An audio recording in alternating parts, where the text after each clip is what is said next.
Live from downtown Detroit, home of WDIV and Click on Detroit, Local 4 News at 11 starts now. Driving a car tricked out to look like a police vehicle, this was perhaps not the best line to use. He looks at me and says, "Who are you?" And I said, "I'm the sheriff. Who are you?" A man in custody tonight and a whole lot of questions. And after a slippery evening commute, Ben is tracking a third round of snow moving in. It was a slow drive home for many, and we're not done with the snow just yet. Let's check in with Ben as we get things kicked off here at 11 with what we expect tomorrow morning. Ben? Yeah, this stuff just seems to find our commutes and latch onto them, and tomorrow morning will be no different, although we've been seeing these weaken in successive drives, so hopefully that's going to continue to be the case. Now, there is some snow out there in the west zone right now, and that is starting to intensify, so there may be some spots in Livingston and Genesee County that see a quick half-inch plus out of that band, but the models all showing that that area is going to start to disintegrate as we get overnight. Then everything becomes more lake effecty as we get into tomorrow morning. This is 3-4 o'clock in the morning. You see those bands, relatively narrow but persistent and could be intense at times. So where these bands set up through the morning commute could put down around an inch of snow in some spots as those continue to move to the south. Most of that's going to be in the north zone, but then we'll see that start to move to the east side by the end of the commute. 10 a.m. we're all done and should be under dry conditions from then until most of the weekend. We'll look at the changes in your Saturday, Sunday forecast in a few minutes. Don't forget to track tonight's snow and tomorrow morning's commute on the Local Forecasters app. You can watch the snow and, of course, get your road conditions as well, free in your app store by searching WDIV. Devin? All right, Ben. Oakland County Sheriff Mike Bouchard was driving along M59 in Waterford when he saw an SUV decked out to look like a police squad car. Got closer and realized it was indeed a fake. Mara McDonald live in Waterford tonight. Mara, the sheriff pulled the guy over. He sure did.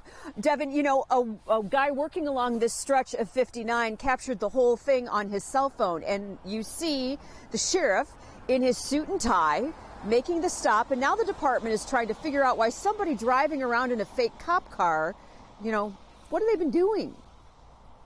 Can you tell which is the legit police vehicle in this video? Because it sure gave the experts pause. Well, initially it looked to me exactly like a police car. It was a police car. It had the regular police car push bumpers.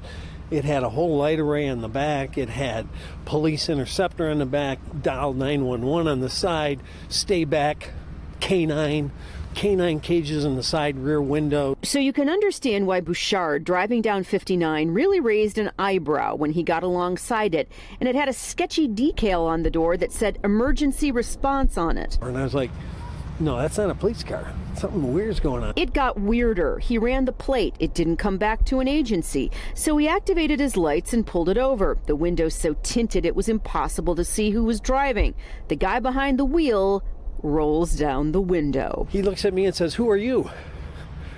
And I said, "I'm the sheriff.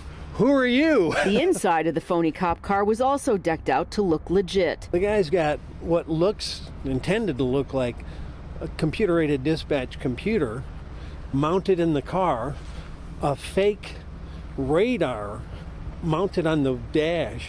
He's got a .45 semi-automatic loaded Glock handgun and a large Bowie knife. Back here live, the sheriff's department is trying to figure out what this guy has been up to and if anybody has actually been stopped by this vehicle and had him masquerading as a police officer. By the way, I asked Sheriff Bouchard if it's common for him to be, you know, doing traffic stops. He says, depends on the week. This week there have been about 3 of them, and usually it's for egregious behavior. We're live in Waterford tonight. I'm Mara McDonald. Back to you. This qualifies as egregious behavior. This guy was clearly, Mara, trying to make it look, it wasn't just the outside of the car that he was, that's what's troubling about this, right? Right, it's everything. I mean, it's the fake radar gun, you know, mounted inside, the fake police computer, the whole thing. And I think that perhaps it's really not wise to start any encounter you have with law enforcement when they pull you over with, "Who are you?" It didn't work out. All right, I'm Mara. sheriff. Wow, what a story. All right, Kim. Incredible.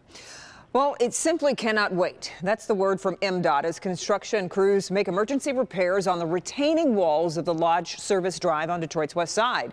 That much needed work is already impacting homeowners and businesses in the area. Larry Spruill is live tonight. Larry, this could take some time.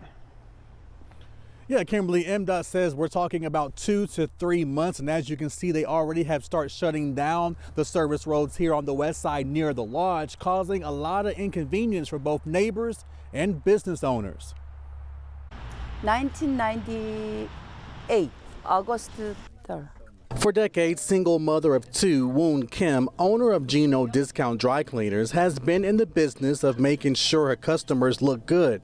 But she says the construction outside her store is keeping those customers away. Some customer called me a couple of days ago, Gina, how I get into your store? That's because MDOT shut down the service drive near Outer Drive, north of 6 Mile, which is the only entrance to her parking lot for major repairs that will last roughly 2 to 3 months. Oh my. Diane Cross with the Michigan Department of Transportation says crews have to replace the retaining walls along this stretch of the highway for some emergency care. It's about 700 feet of wall on both north and southbound will have to be replaced. Coming this weekend and next weekend, we're going to start excavating the ground we're standing on. We're going to take all of this soil, ground, landscaping, all of this area out to alleviate the pressure on the walls. They've come to the end of their lifespan, so we knew we were going to have to do that. Meanwhile, Kim fears for the worst. I'm a single mom. I want to survive business. MDOT says portions of the northbound of the lodge will close tomorrow night around 9 o'clock, so crews can work on the walls. It will be closed throughout the weekend. Now, for a full list of the closed roads and detours, simply go to our website, clickondetroit.com. We're live on Detroit's west side tonight. Larry Spruill, Local 4. Okay, Larry. Family and friends gather tonight to remember 52-year-old Kimberly Green, one of 3 people shot in River Rouge last week. Green was found shot and killed inside a home on Beechwood Street, along with 48-year-old Dorian Peterson. Third victim was also badly hurt, but managed to survive the shooting. And tonight, family members celebrated the life of Green and remembered her for the kindness that she brought to the neighborhood. Just sheer beautiful person. If you needed it and she had it, she would give it to you. If she didn't have it, she'll find resources. She was just an amazing person. Police are looking for 40-year-old Kenyell Brown in connection with the shooting. He does have a long criminal history, and police say he should be considered armed and dangerous. A raw sewage leak in River Rouge took hours to clean up today. It happened this morning near Ironton and Great Lakes, right in front of a former mayor's house. He says he saw the driver of a Safeway transport tanker release the sewage right on top of a storm drain. The company's owner says the truck malfunctioned and that it was an accident. The sewage was from a toilet issue at a ship repair yard. The man charged for doing donuts on I-94 had a tearful day in court today. 22-year-old Devin Kronk was out on bond after pleading guilty to disturbing the peace. However, he was back in front of a judge today because prosecutors say he was on social media last weekend doing more dangerous stunts and driving without a license. The judge not going easy on Kronk.